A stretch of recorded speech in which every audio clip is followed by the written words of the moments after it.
বুধবার সন্ধ্যায় নির্মাতা নুরুল আলম আতিকের পেয়ারার সুভাষ সিনেমার বিশেষ প্রদর্শনী ছিল।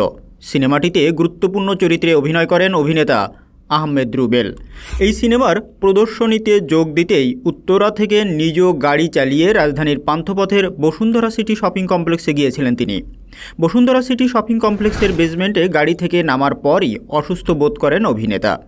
লিফটের দিকে এগোতে গিয়ে অচেতন হয়ে মেঝেতে পড়ে যান। এ সময় তার সঙ্গে ছিলেন নির্মাতা নুরুল আলম আতিক। তাৎক্ষণিক তাকে রাজধানীর একটি বেসরকারি হাসপাতালে নেওয়া হয়। কর্তব্যরত চিকিৎসক পরীক্ষা নিরীক্ষা করে আহমেদ রুবেলকে মৃত ঘোষণা করেন। চিকিৎসকেরা প্রাথমিকভাবে ধারণা করছেন হার্ট অ্যাটাক করে মারা গেছেন তিনি। তার বয়স হয়েছিল 55 বছর। পেয়ারার সুভাষ সিনেমার প্রধান সহকারী পরিচালক শ্যামল শিশির বলেন, আতিক ভাই আর রুবেল ভাই একসঙ্গেই ছিলেন।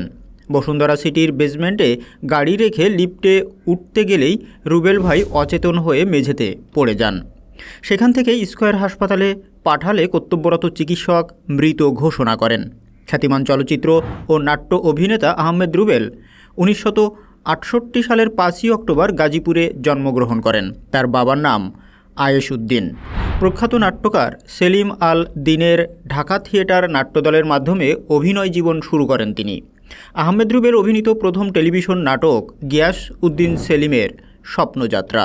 এরপর তিনি হুমায়ুন আহমেদের ঈদ নাটক পোকায় অভিনয় করেন, যেখানে তার অভিনীত গোরা মাওজিদ চরিত্রটি ব্যাপক জনপ্রিয়তা পায়।